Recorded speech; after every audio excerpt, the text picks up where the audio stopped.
For a triangle, the coordinates of the orthocenter and the circumcenter are -4, 8। ये -4 है तो थोड़ा सा यहाँ पर गलत हो गया, -4, 8 है ये, एंड 1/2, 1 रेस्पेक्टिवली। तो एक ट्रायंगल है, मैंने एक ट्रायंगल ड्रॉ कर लिया है। ओके, इसका कुछ नाम मान लेता हूँ मैं, ए बी सी, मैंने इसका नाम रख दिया है। तो इसका जो ऑर्थो सेंटर है ये -4, 8 है और सरकम सेंटर है 1/2। तो पहले हम ये समझ लेते हैं कि ये ऑर्थो सेंटर होता क्या है, ये सरकम सेंटर होता क्या है। तो पहले ऑर्थो सेंटर समझ लेते हैं। ओके, देखो जी, मान लेते हैं हमारे पास कोई ट्रायंगल है, ये हमारे पास कोई ट्रायंगल है ए बी सी या पी क्यू आर, कुछ भी इसको नाम दे दो आप, ए बी सी नाम दे दिया। तो इस ट्रायंगल में ये जो ए बी है ना, ये एक साइड है, बी सी एक साइड है, ए सी एक साइड है। तो आपको ट्रायंगल के साइड समझ में आ गए ना। अब समझते हैं ट्रायंगल के वर्टेक्स क्या होते हैं। जहाँ पर ए बी और ए सी मिलते हैं वो ये ए वर्टेक्स है, और ए बी और सी बी जहाँ पर मिलते हैं वहाँ पर ये बी वर्टेक्स है, और ये तीसरा सी वर्टेक्स है। तो इस ट्रायंगल में 3 वर्टेक्स हैं, ए वर्टेक्स, बी वर्टेक्स, 3 वर्टेक्स, सी वर्टेक्स। तो आपको ये तीनों वर्टेक्स भी समझ में आ गए। अब समझते हैं कि एंगल क्या होता है। बेटा ये है एंगल ए, और ये है एंगल बी, और ये है एंगल सी। ए बी और बी सी आर्म्स के बीच जो एंगल बना है उसको एंगल बी बोलते हैं। बी ए और सी ए के बीच जो एंगल बना है उसे एंगल ए बोलते हैं। ए सी और बी सी के बीच जो एंगल बना है उसे हम एंगल सी बोलते हैं। तो अभी आपको साइड्स समझ में आ गया है, एंगल्स समझ में आ गए हैं, वर्टेक्स समझ में आ गया है। ओके, तो चलो मैं समझाता हूँ कि ऑर्थो सेंटर क्या होता है। तो किसी वर्टेक्स से उसके ऑपोजिट साइड पर हम परपेंडिकुलर ड्रॉ करते हैं। ओके, मैंने ए से बी सी पर एक परपेंडिकुलर ड्रॉ किया, ये मैंने परपेंडिकुलर ड्रॉ किया। अब परपेंडिकुलर का मतलब क्या होता है, जब मैं ए वर्टेक्स से ऑपोजिट साइड बी सी पर एक लाइन भेजूंगा, अगर वो लाइन जाकर बी सी पर 90 डिग्री का एंगल बना दे, अगर ये एंगल 90 हो, तो हम ए पी को क्या बोलते हैं, ए पी को हम बोलते हैं ऑल्टीट्यूड। ओके, ए पी है परपेंडिकुलर या ऑल्टीट्यूड बोल सकते हो उसको, ठीक है ना। ऐसे ही आप दूसरी वर्टेक्स से भी कर लो, बी वर्टेक्स से ज़रा करो, बी वर्टेक्स से ए सी पर परपेंडिकुलर भेज देते हैं। तो बी से हमने ए सी पर भेजा ये परपेंडिकुलर। ओके, इसको आप ऑल्टीट्यूड बोलोगे। इसका नाम हो सकता है बी क्यू हो। तो मैंने ट्रायंगल ए बी सी में एक वर्टेक्स ए वर्टेक्स से मैंने परपेंडिकुलर ड्रॉ किया हुआ है, that is A P. And second मैं परपेंडिकुलर ड्रॉ कर रहा हूँ बी से, और वो है बी क्यू। इसी तरह मैं सी से एक परपेंडिकुलर ड्रॉ कर लूँगा इस ए बी पर। ओके, तो ये है सी से परपेंडिकुलर जा रहा है। ओके, इसका नाम कुछ रख लेते हैं, सी आर रख लेते हैं, ठीक है ना। तो जहाँ पर ये 3 परपेंडिकुलर्स मिल रहे हैं वो उस पॉइंट को ज़रा देखो, वो ये पॉइंट है, ठीक है ना, ये पॉइंट है। तो इसी पॉइंट को बोलते हैं ये orthocentre. Okay, this point is known as orthocentre. ठीक है ना। थोड़ा पेन टैब में प्रॉब्लम है तो हैंड राइटिंग ख़राब है, लेकिन फिर भी क्लियर तो हो गया होगा आपको कि ऑर्थो सेंटर क्या होता है, ठीक है ना। अब ज़रा समझना कि सरकम सेंटर क्या होता है। तो ये मैंने एक ट्रायंगल ड्रॉ कर लिया है, ये मैंने एक ट्रायंगल ड्रॉ कर लिया है, नाम रख लेता हूँ इसका मैं पी क्यू एंड आर। ये मैंने ट्रायंगल का नाम रख लिया। अब आपको साइड्स तो पता है, क्यू आर एक साइड है, पी क्यू एक साइड है, पी आर एक साइड है। ये पी वर्टेक्स है, this is Q vertex, this is R vertex, ठीक है ना। अब मैं समझाने वाला हूँ कि ये सरकम सेंटर क्या होता है। तो इस बार आपको वर्टेक्स से परपेंडिकुलर नहीं ड्रॉ करना है। अगर वर्टेक्स से आप परपेंडिकुलर ड्रॉ करोगे तो जहाँ पर तीनों परपेंडिकुलर्स मिलते हैं उस पॉइंट को बोलते हैं ऑर्थो सेंटर, और वो तीनों के तीनों कहीं ना कहीं मिल जाते हैं। ओके, यहाँ पर आते हैं। यहाँ हम क्या करते हैं, किसी एक साइड को लेते हैं, जैसे हमने क्यू आर को सेलेक्ट कर लिया, तो क्यू आर का परपेंडिकुलर बाइसेक्टर ड्रॉ करेंगे। ओके, क्यू आर का परपेंडिकुलर बाइसेक्टर मैं ड्रॉ करता हूँ, मतलब एक ऐसी लाइन ड्रॉ करनी है जो क्यू आर के मिड पॉइंट से पास हो। ओके, और वो 90 डिग्री का एंगल बनाते हुए निकले। ओके, जैसे मैंने ये ड्रॉ कर लिया। ओके, ये आपको डॉटेड लाइन दिख रही है ना। तो ये जो लाइन है, ओके, ये जो लाइन है, ये जो लाइन है, ये जो लाइन है, ये जो लाइन है ना, ये इस क्यू आर पर परपेंडिकुलर भी है। ओके, मतलब 90 का एंगल भी बना रही है, और इसने क्यू आर को 2 इक्वल पार्ट्स में डिवाइड भी कर दिया, मतलब this part and this part, ये दोनों आपस में इक्वल हैं। तो ये है परपेंडिकुलर बाइसेक्टर। अब ये जो परपेंडिकुलर बाइसेक्टर आपको दिख रहा है पी से निकल गया है, लेकिन ज़रूरी नहीं है कि परपेंडिकुलर बाइसेक्टर किसी वर्टेक्स से निकले। चलो मैं दिखाता हूँ पी आर का वर्ड परपेंडिकुलर बाइसेक्टर। तो पी आर के मिड पॉइंट से निकलेगा परपेंडिकुलर बाइसेक्टर, और जब पी आर के मिड पॉइंट से परपेंडिकुलर बाइसेक्टर निकलेगा ना, तो देखो ये 90 डिग्री का एंगल बना रहा है, और ये पी आर को मिड पॉइंट्स से कट कर रहा है। ओके, मतलब this part and this part, ये दोनों आपस में क्या हो गए हैं, इक्वल हो गए हैं। तो ये है परपेंडिकुलर, ओके, और बाइसेक्टर भी है। तो इस बार देखो जो ये परपेंडिकुलर बाइसेक्टर है वो क्यू वर्टेक्स से नहीं निकल रहा है। तो जब भी कभी आप ट्रायंगल में साइड्स पर परपेंडिकुलर बाइसेक्टर ड्रॉ करते हो तो ज़रूरी नहीं है कि वो वर्टेक्स से निकल जाए। यहाँ निकल गया पी से, लेकिन यहाँ नहीं निकला, ऐसे यहाँ भी नहीं निकलेगा। ठीक है ना। तो जहाँ पर ये परपेंडिकुलर बाइसेक्टर्स मीट करते हैं ना, ये पॉइंट, देखो ये पॉइंट, ओके, दिस पॉइंट, जहाँ पर ये परपेंडिकुलर बाइसेक्टर मीट करते हैं इसको हम बोलते हैं सरकम सेंटर। ओके, ये था ऑर्थो सेंटर और ये पॉइंट है सरकम सेंटर।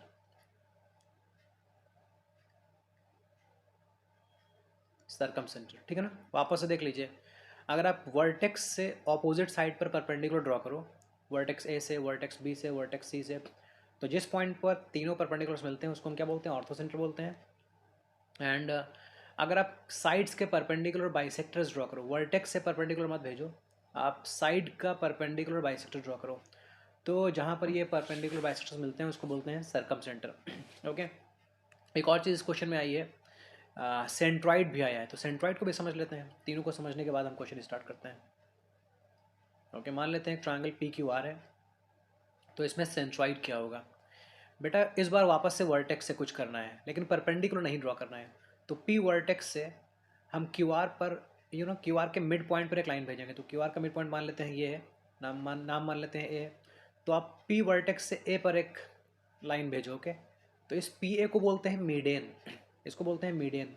मीडियन क्या करता है, किसी वर्टेक्स से निकलकर ऑपोजिट साइड को दो इक्वल पार्ट्स में डिवाइड कर देता है। अभी इस पी ए मीडियन की वजह से क्यू ए और ए आर आपस में इक्वल हो चुके हैं। दूसरा मीडियन आप क्यू से ड्रॉ कर सकते हो, पी आर के मिड पॉइंट पर जाएगा ये, तो पी आर का मिड पॉइंट ये है, तो क्यू से ये जा रहा है, ये है मीडियन, ठीक है ना। ये है मीडियन, ये है मीडियन, ठीक है ना। तो ये मान लेते हैं क्यू भी मीडियन है। ऐसे ही आर से आप एक मीडियन ड्रॉ कर सकते हो, आर से हमने ये मीडियन ड्रॉ कर लिया। ओके, तो ये क्यू सी और पी सी आपस में इक्वल हैं, यहाँ पी बी और बी आर आपस में इक्वल हैं, यहाँ क्यू ए और ए आर आपस में इक्वल हैं।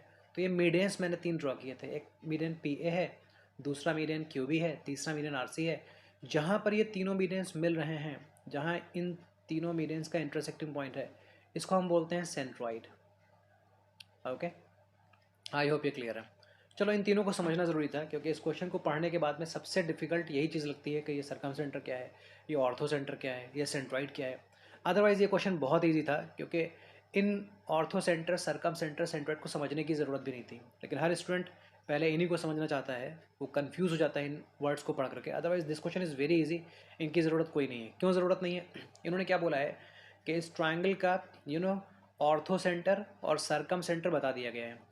तो ऑर्थो सेंटर के लिए हम क्या करेंगे, हम ए से परपेंडिकुलर भेजेंगे, बी से परपेंडिकुलर भेजेंगे, सी से परपेंडिकुलर भेजेंगे। ओके, हमको नहीं पता है ऑर्थो सेंटर क्या, हम मान लेते हैं ये ऑर्थो सेंटर है, ठीक है ना, उसको ड्रॉ करने की ज़रूरत नहीं है, मान लेते हैं ये ऑर्थो सेंटर है, ठीक है ना।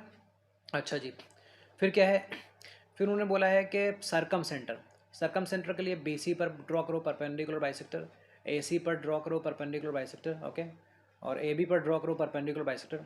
जहाँ पर ये परपेंडिकुलर बाइसेक्टर मिलेंगे वो पॉइंट होगा सरकम सेंटर। मान लेते हैं सरकम सेंटर यहाँ पर है, ठीक है ना। ओके, ये है orthocentre, O for orthocentre, और ये है C for circumcentre. I hope मेरी बात समझ में आ गई है।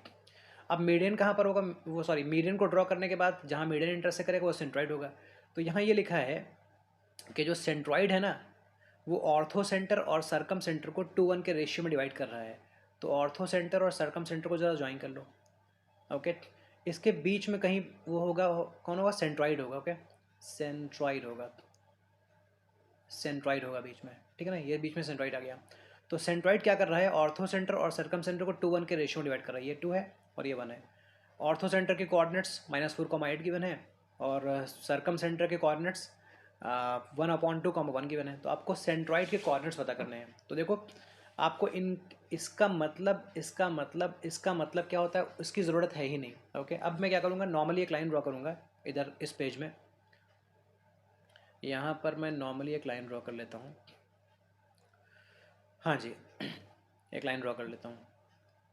क्या करता हूँ मैं, ओ सी एक लाइन ड्रॉ कर लेता हूँ। ओ फॉर ऑर्थो सेंटर है, सी फॉर सरकम सेंटर है, ऑर्थो सेंटर सरकम सेंटर, मैंने इनको ज्वाइन कर लिया। हमें ये बताया गया है कि जो सेंट्रॉइड है, ओके, सेंट्रॉइड यहाँ कहीं बीच में आ रहा है, ये सेंट्रॉइड है, मैं इसको पी मान लेता हूँ। इसने सरकम सेंटर, इसने ये ऑर्थो सेंटर था, ऑर्थो सेंटर और सरकम सेंटर को 2-1 के रेशियो में डिवाइड कर लिया, मतलब ये 2 है तो ये 1 है। ऑर्थो सेंटर के कोऑर्डिनेट्स गिवन हैं -4,8, -4,8, और सरकम सेंटर के कोऑर्डिनेट्स हैं 1/2,1, 1/2,1, और हमें ये रेशियो मालूम है 2:1। तो हमने मान लिया है कि P के कोऑर्डिनेट्स मतलब सेंट्रॉइड के कोऑर्डिनेट्स x, y हैं। चलो पता करता हूँ। तो आपको सेक्शन फॉर्मूला से करना है अब। ओके, तो x की वैल्यू क्या होती है, ये होती है mx2 plus nx1 upon m plus n। Okay, अगर दो पॉइंट्स को ज्वाइन करने के बाद कोई पॉइंट उसमें बीच में आता हो, उस पॉइंट के कोऑर्डिनेट्स अगर आपको चाहिए तो ये फॉर्मूला होता है। x को फाइंड करने के लिए ये फॉर्मूला, y के लिए भी सिमिलर एक फॉर्मूला आएगा। चलो पहले मैं x फाइंड कर लेता हूँ।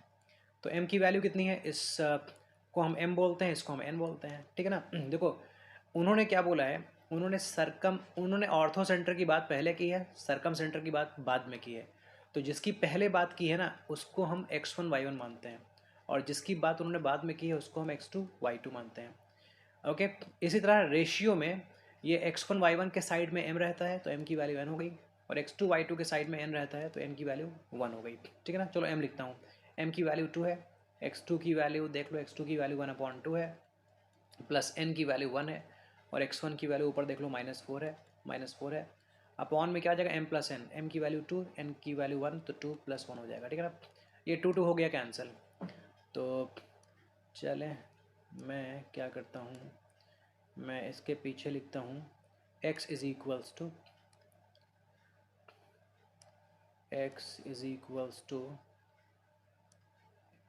हाँ जी, x इज़ इक्वल्स टू क्या कर लेता हूँ, ये 2 कैंसिल हो गया तो 1 बचा है, 1 बचा हुआ है। उसके बाद 1 ने -4 को मल्टीप्लाई किया तो -4 आ गया है, डिवाइडेड बाय 2 + 1 3 हो गया है, 3 हो गया है।